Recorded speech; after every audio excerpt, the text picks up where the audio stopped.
السلام علیکم.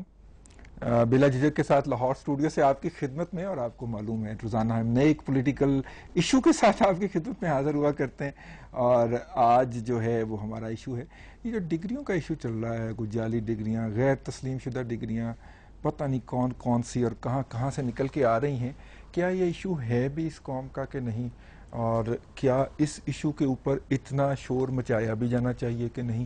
ان جگہوں پہ جہاں پہ پاکستانی اوورسیز کام کر رہے ہیں، جب یہ خبریں پہنچیں گی تو ان کے امپلائرز کیا سوچیں گے؟ اس طرح کی تمام باتیں ہم نے کہا کہ اس کے اوپر ڈسکشن کی جائے. آج ہمارے ساتھ لاہور اسٹوڈیو میں موجود ہیں رانا ثناء اللہ صاحب، پاکستان مسلم لیگ کی نمائندگی کرتے ہیں اور کافی مؤثر نمائندگی کرتے رہتے ہیں. آپ کو صبح صبح روزانہ اخبارات میں دیکھنے کو ملتے ہوں گے. رانا صاحب بہت شکریہ آپ کا تشریف لانے کا.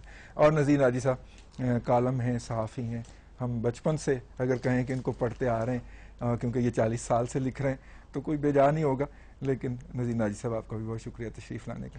رانا صاحب ٹاپ کر گئے آپ جعلی ڈگریوں میں. آج 6 جو جاری ہوئی ہیں، پی ایم ایل این جو ہے وہ ٹاپ پہ ہے. دیکھیں جی، یہ میں سمجھتا ہوں کہ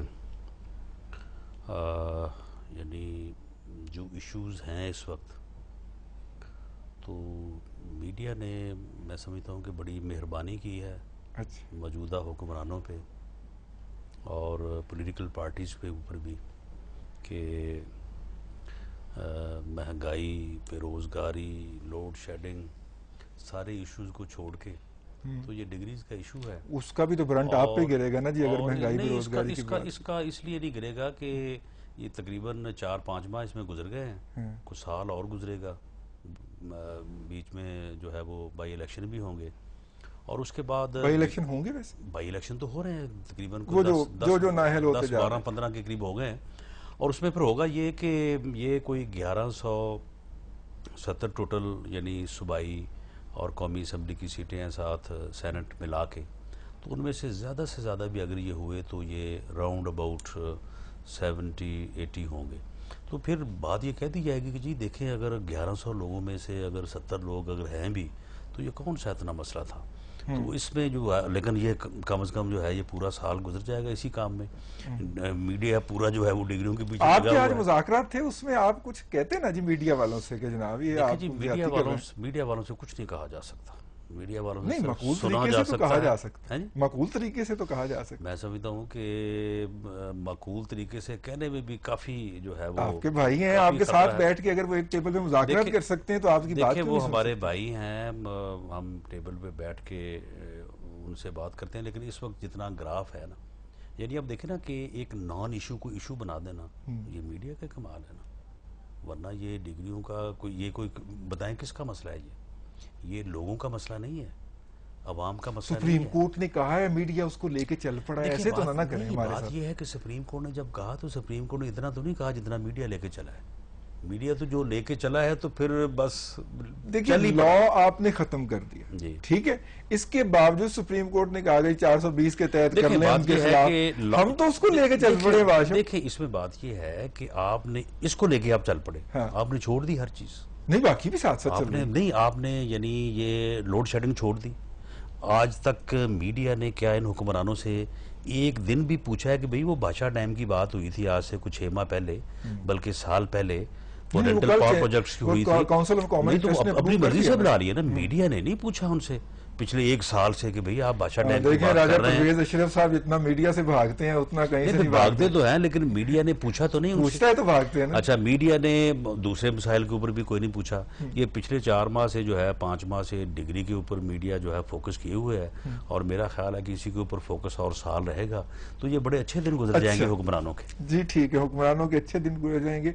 اور مجھے تو یہ بھی پڑتا ہے کہ یعنی شک پڑتا ہے کہ شاید میڈیا انٹینشنلی تو نہیں، لیکن نادانستگی میں شاید کسی نے اس طرف لگا دیا ہو، شاید کسی نے لگا دیا. شامی صاحب یہ ایشو ہے، سوری ناجی صاحب یہ ایشو ہے بھی ہمارا کہ نہیں؟ ڈگری جو ایشو تو تھا نہیں جی، لیکن میرا خیال ہے کہ ہمارے اہل سیاست نے اور اہل حکومت نے اور اہل عدالت، اہل صحافت بھی کہہ لیں، لیکن اہل صحافت کو میں زیادہ بلیم اس لیے نہیں کرتا کہ ہماری صحافت میں مارکیٹنگ زیادہ ہے، سنسیشن زیادہ بکتی ہے، تو وہ ڈھونڈ کے سنسیشن کچھ لوگ ہیں جو لے آتے ہیں، اور جو لوگ اپنے مقاصد کچھ رکھتے ہیں وہ ایسی سچویشن اور ایسے ایشوز کریٹ کر دیتے ہیں، چاہے وہ نان ایشوز بھی ہوں، جس میں سنسیشن کی ضرورت پوری ہوتی ہو. تو اس میں ہماری حکومتیں کچھ زیادہ ماہر نہیں ہیں، لیکن جو غیر سیاسی عناصر ہیں وہ زیادہ ماہر ہیں. تو ان کو میڈیا مینج کا بھی ان لوگوں سے زیادہ تجربہ ہے. دوسری جو بات اس کے سلسلے میں دیکھ رہا ہوں، میں جو کہا ہے کہ اس سے مس ہینڈلنگ ہوئی ان سے، وہ یہ ہے کہ جب یہ ایشو نیا تھا، اٹھایا جا رہا تھا، اٹھانے کی کوشش کی جا رہی تھی، اس وقت یہ کیچوے کی طرح تھا. ٹھیک. یہ ڈر کے پیچھے ہٹتے چلے گئے اور وہ سانپ اب وہ اژدہا بن رہا ہے. ان کو چاہیے ہی نہیں تھا کہ شروع میں اس تھیوری کو بائی کرتے کہ جو ڈگری ہولڈر ہے اس کے بغیر کوئی پارلیمنٹ میں جانا نہیں چاہیے. یہ ایک میں عرض کرتا ہوں، یہ ایک امریکہ بنایا ہوا قانون تھا جو غیر قانونی تھا. اگر اس وقت کوئی شخص بھی عدالت میں چلا جاتا تو یہ بچ نہیں سکتا تھا. بات تو سنیں سر، میری بات تو سن لیں، بات تو پلیز. یہ قانون ہے حق رائے دہی چھیننے کے مترادف، جو نہیں چھینا جا سکتا. بالکل درست. آپ کے قانون میں ہر شہری کو جو بالغ ہے حق رائے دہی حاصل ہے بغیر کسی شرط کے. صحیح. اچھا، جب آپ ایک، اور دوسرا شرط یہ ہے کہ ووٹر، جو ووٹر ہے وہ اسمبلی کا امیدوار ہو سکتا ہے. یہی ہے نا؟ بالکل. جو ووٹ دینے کا شعور حق رکھتا ہے وہ لینے کا بھی وہ رکھتا ہے. اسمبلی میں جانے کا اہل ہے. اب اس اہلیت کو اور ووٹ کے حق کو اب ایک دوسرے سے الگ نہیں کر سکتے. ٹھیک. وہ 18 اور 25 جب آپ کسی کے ووٹ پر قدغن لگاتے ہیں، بالکل ٹھیک ہے، تو آپ اصل میں اس کا حق رائے دہی جو ہے اسے ڈینائی کرتے ہیں. میں اس میں یہیں سے بات آپ سے دوبارہ شروع کروں گا. بریک کا وقت ہو گیا ناظرین، بلا جھجک میں ہمارے ساتھ رہیے.